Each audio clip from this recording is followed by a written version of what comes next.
निर्वापकं सदा विमुक्तिसाधकं कलाधरावतंसकं विलासि लोकरक्षकम्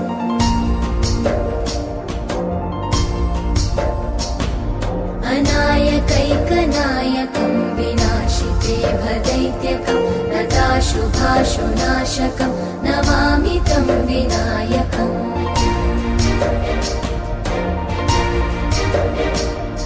न तेतरातिभीकरं नवोदितार्कभास्वरं न मत्सुरादिनिर्झरं न ताधिकापदुद्धरम्